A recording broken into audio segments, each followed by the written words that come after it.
Et si la stabilité qui semble régner à Ouagadougou n'était qu'une façade prête à se fissurer au moindre choc?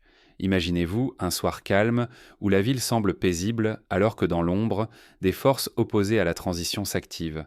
Ces derniers jours, le Burkina Faso a échappé de peu à une nouvelle tentative de coup d'État, stoppée in extremis. Ce n'est pas la première fois qu'un tel scénario menace. En réalité, le pays a connu, au cours des 10 dernières années, plusieurs épisodes similaires, signe d'une fragilité persistante. Cette affaire dévoile une fois de plus la fragilité du pays et les tensions souterraines qui minent la transition politique actuelle. Pour comprendre la gravité de la situation, prenons un instant pour se rappeler des événements historiques de semblables. En 2015, le Burkina Faso avait déjà été secoué par une tentative de putsch orchestrée par le régiment de sécurité présidentielle qui avait plongé le pays dans la panique pendant plusieurs jours. À l'époque, la mobilisation citoyenne avait permis de rétablir l'ordre constitutionnel. Aujourd'hui, le contexte est différent, mais le risque demeure. Derrière ce complot, des militaires liés à l'ancien régime, encore attachés au pouvoir perdu, ont voulu renverser l'élan porté par le capitaine Ibrahim Traoré, considéré par beaucoup comme le représentant du peuple. Leur but, déstabiliser la transition en cours et ouvrir la porte à de nouvelles incertitudes. Mais grâce à la vigilance des services de renseignement et à une mobilisation citoyenne massive, leur plan a été déjoué avant de provoquer l'irréparable. Cela rappelle la célèbre maxime « L'histoire ne se répète pas, mais elle rime ». Le Burkina Faso, comme d'autres nations africaines, reste sous la menace d'interventions militaires dans sa vie politique. La réaction populaire a été rapide et puissante. Des milliers de Burkinabés sont descendus dans les rues, parfois au cœur de la nuit, pour réaffirmer leur soutien au capitaine Traoré et défendre les institutions. Des scènes similaires avaient été observées à Bamako lors du coup d'État de 2020, où la population, lassée de l'immobilisme et de l'insécurité, avait massivement soutenu le changement. Ce sursaut collectif rappelle que la stabilité, chèrement acquise, est loin d'être garantie. Pourtant, cette unité affichée masque des fractures profondes. Les divisions au sein de l'armée persistent, et le spectre d'une nouvelle rupture politique n'a jamais été aussi présent. Le risque ? Voir s'effondrer la fragile stabilité, replongeant le pays dans l'instabilité chronique qui l'a longtemps marqué. À titre d'exemple, la Côte d'Ivoire des années 2000 a pâti de rivalités militaires internes qui ont débouché sur une décennie de crise. Alors, la transition burkinabé est-elle vraiment solide ou ne tient-elle qu'à un fil? La question mérite d'être posée, car chaque jour apporte son lot d'incertitudes et d'épreuves à surmonter. Dans ce climat tendu, chaque jour compte. Comment la transition va-t-elle affronter ces défis internes sans perdre le soutien populaire? Pour répondre, il faut examiner les scénarios possibles. Si le pouvoir opte pour la répression, il risque d'attiser la colère et de pousser certains acteurs dans la clandestinité. À l'inverse, une main tendue au dialogue pourrait désamorcer certaines rancœurs, à condition que la confiance soit restaurée. Pour saisir l'intensité de la crise actuelle, il faut remonter à son origine. En septembre 2022, un choc secoue le Burkina Faso. Le capitaine Ibrahim Traoré renverse le lieutenant-colonel Damiba. Ce coup d'État étant motivé par la perte de confiance envers Damiba, accusé d'inefficacité face à la montée des groupes armés. Pour la population comme pour les militaires, l'urgence d'un changement devenait une question de survie. Ce moment fait écho à la révolution populaire de 2014, lorsque Blaise Compaoré avait été contraint de quitter le pouvoir après 27 années de règne. Mais croire que l'armée forme un tout soudé serait une erreur. Elle est traversée de rivalités anciennes, de stratégies opposées, de fidélités troubles. Par exemple, certains officiers ayant fait carrière sous l'Ancien Régime voient encore d'un mauvais œil la montée en puissance de jeunes capitaines, perçus comme des outsiders. D'autres, au contraire, estiment qu'il faut tourner la page et donner sa chance à une nouvelle génération de dirigeants.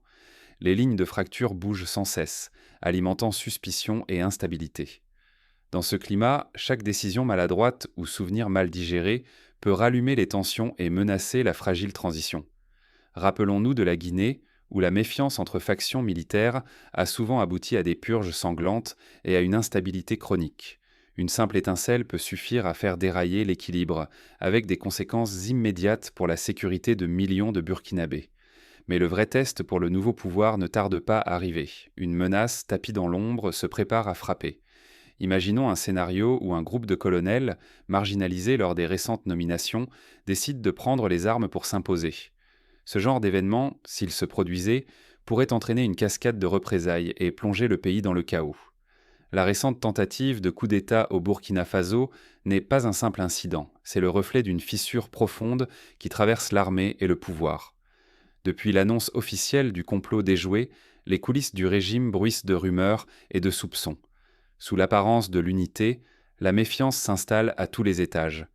Dans les quartiers de Ouagadougou, les discussions vont bon train sur l'identité des putschistes, la loyauté des troupes et les risques de nouvelles menaces. Dans les rangs militaires, la ligne dure du capitaine Ibrahim Traoré ne fait pas l'unanimité. Plusieurs officiers influents, liés à l'ancien régime, voient d'un mauvais œil la mainmise grandissante du chef de la transition. Pour ces hommes, le risque de marginalisation plane, voire celui de se retrouver dans la ligne de mire d'une purge discrète. Cette situation rappelle ce qui s'est passé au Nigeria dans les années 80, où les luttes internes ont souvent provoqué des changements brusques à la tête de l'État. Les arrestations ciblées de ces derniers jours frappent des figures centrales de l'armée. Officiellement, il s'agit de prévenir toute nouvelle tentative de déstabilisation. Mais dans les casernes, la peur s'infiltre. Chaque mutation ou nomination est perçue comme une menace, chaque décision prise au sommet comme un avertissement adressé aux indésirables. Un officier affecté, loin de la capitale, peut y voir un exil punitif, ce qui alimente les suspicions. Cette ambiance tendue s'ajoute à l'usure des soldats engagés depuis plus de 8 années dans une guerre épuisante contre les groupes armés. Le moral est érodé par les pertes, la lassitude et la sensation de combattre sans horizon clair. Certains soldats racontent avoir perdu des frères d'armes lors d'embuscades sans voir d'amélioration tangible.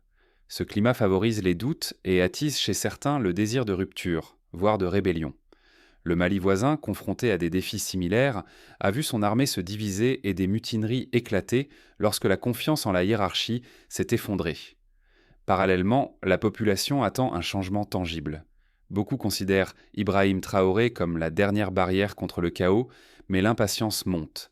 Les promesses de sécurité et de réforme tardent à se traduire dans la vie quotidienne. Pour les familles marquées par la violence, la frustration devient une menace qui pourrait faire vaciller le soutien populaire. Lorsqu'on interroge des habitants de Kaya ou de Dori, ils expriment leur désarroi face à l'insécurité persistante et à la hausse du coût de la vie. Ainsi, la cohésion interne de l'armée semble plus fragile que jamais. La répression et l'absence de dialogue risquent de pousser les voix dissidentes à se radicaliser. Un faux pas suffirait à transformer un opposant en martyr et à embraser les rancœurs accumulées. L'histoire regorge d'exemples où la répression aveugle a accéléré la chute d'un régime. Pensons à la Libye de Kadhafi, où la brutalité de la réponse a précipité la révolte. Pour la transition, l'enjeu est c'est capital. Une mauvaise gestion de cette crise interne risquerait de précipiter le Burkina Faso dans une nouvelle spirale de défiance et de violence. Chaque jour sans réforme ou sans geste d'apaisement renforce le camp des mécontents. À l'heure où la transition vacille, chaque geste du pouvoir est scruté par la population comme par la communauté internationale.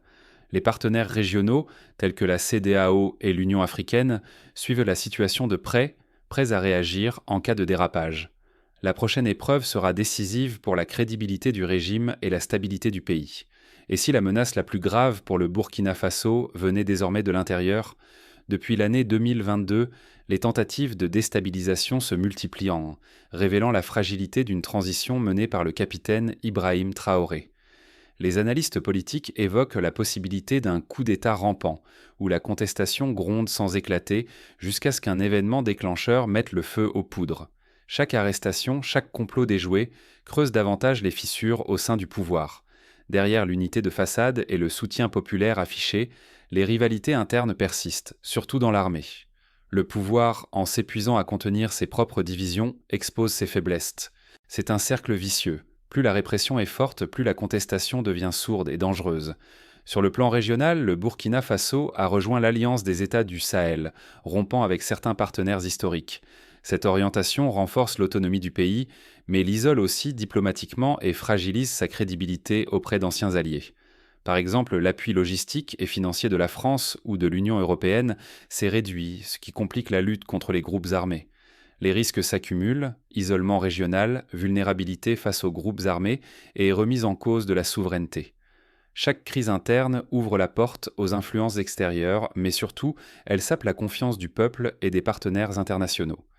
Des voisins tels que la Côte d'Ivoire ou le Ghana pourraient hésiter à collaborer si le Burkina Faso apparaît instable. Le Burkina Faso joue désormais une partie risquée. Stabilité, souveraineté et influence régionale sont en jeu.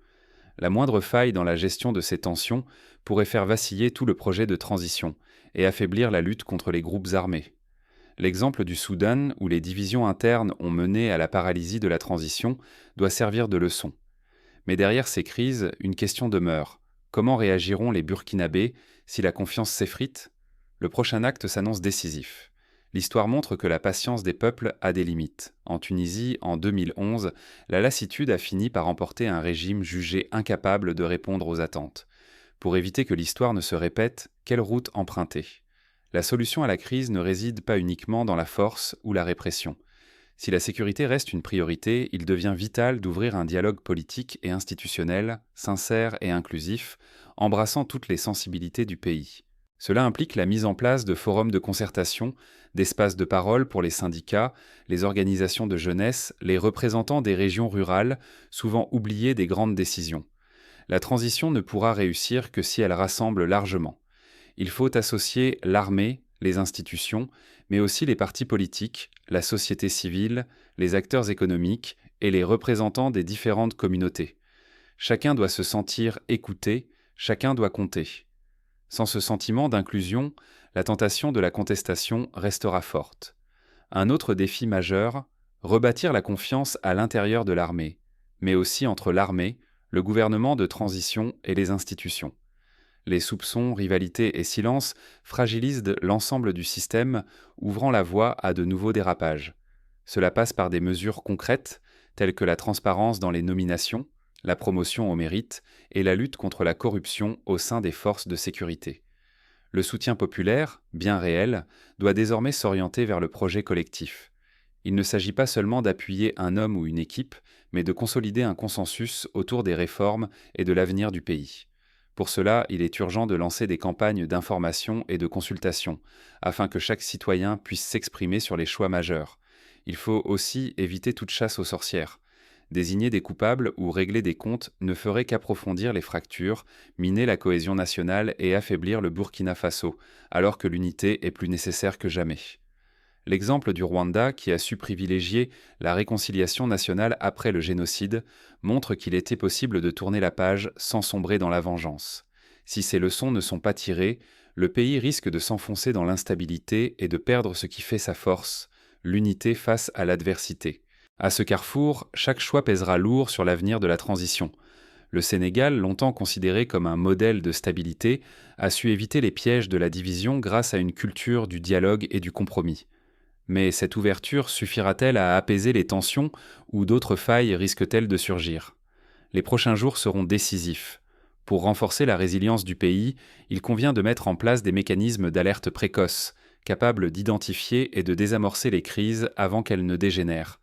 La stabilité du Burkina Faso ne tient qu'à un fil. Chacun de nous porte une part de responsabilité dans la préservation de cet équilibre si fragile. Il peut s'agir de participer à des initiatives locales de médiation, de soutenir la presse indépendante ou simplement de refuser de relayer les rumeurs qui enveniment le climat social. Les événements récents ont mis à nu la tension qui traverse l'armée et la précarité de la transition politique. Derrière la figure du capitaine Ibrahim Traoré, bénéficiant d'un soutien populaire massif, persistent des divisions que l'on ne peut plus ignorer. Ce n'est pas en niant les problèmes qu'on les résout, mais en les affrontant collectivement. Il ne s'agit pas simplement d'une rivalité entre deux camps, c'est tout un peuple qui se retrouve face à la peur d'une nouvelle rupture, à l'incertitude du lendemain. Chaque tentative de déstabilisation jette dans l'angoisse des milliers de familles, inquiètes pour leur sécurité et leur avenir. Dans les écoles, dans les marchés, les conversations tournent autour de la même question. Et si tout s'effondrait demain ? Rester passif, c'est risquer de voir la discorde l'emporter sur l'unité. En ces heures tendues, chaque mot d'apaisement, chaque action en faveur du dialogue compte. Soutenir un homme ou un régime ne suffit plus, c'est l'essence de la nation qu'il faut préserver. L'avenir dépend de la volonté collective de faire primer l'intérêt général sur les ambitions individuelles. Le Burkina Faso est à la croisée des chemins. Certains attisent les fractures, d'autres s'efforcent de bâtir l'avenir. Mais il revient à chaque citoyen, militaire, responsable politique, membre de la diaspora, de choisir son camp, la division ou la construction. Ce choix s'exprime dans les urnes, dans la rue, mais aussi dans les gestes quotidiens. La stabilité ne sera pas un miracle.